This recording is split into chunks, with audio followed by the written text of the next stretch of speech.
Hi, I'm Corey Rhodes, and I'm going to tell a story. The only thing I can say is proceed with caution. The year is 2014, and it took me a while to understand the concept of lucid dreaming. At the time I was 22 and coming into that winter, I did a lot of experimenting with sleep. While I can get a lot into dream psychology, and particularly my dream psychology, another time. I want to note my dreams have never been pleasant for as long as I can remember. I looked heavy into lucid dreaming because a few years prior, I recently received a schizophrenia diagnosis, and it forced me to leave college for a period of time. But through these initial breakthrough hallucinations, I started to develop a novelization of what was going on in my head to explain what I was seeing. I didn't like to have daytime hallucinations, and being medicated is generally preferable. So I thought, with my overreactive creativity, I could continue the story through lucid dreaming. While schizophrenia isn't inherently bad things, negative thoughts, paranoid, debilitating thinking, mind-altering delusions, it can be at times like that, a mixture or not at all. I can talk about schizophrenia and mine in a later video. The initial world I created was based in fear of the unknown, anger towards God, and even went in depth about the philosophy of a madman's mind that blurred the lines of free will and even reality as we know it. And while I didn't necessarily believe in this stuff in my reasoning lizard brain, maybe bits and pieces, I thought the idea was captivating, hence the wanting to lucid dream and not wanting to go through psychosis. Some of you may be seeing the problem here. In 2014, I started messing with it, and I slowly got there.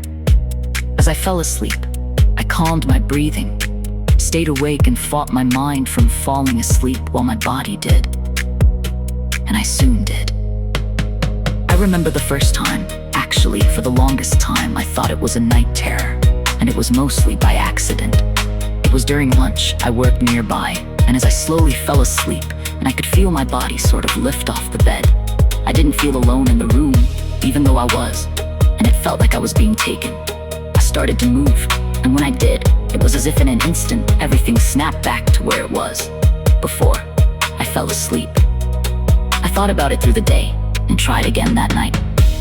When I went to bed that night, just as before, I repeated the same steps and relaxed. And when I fell asleep, I was lifted off the bed, but the presence came back the instant I levitated off the bed, so I stopped. In the course of a few weeks, I tried several more times, some getting further, but I was overcome with anxiety about the feeling within the room, until one time I said screw it and embraced the presence. When I did, I was not met with open arms.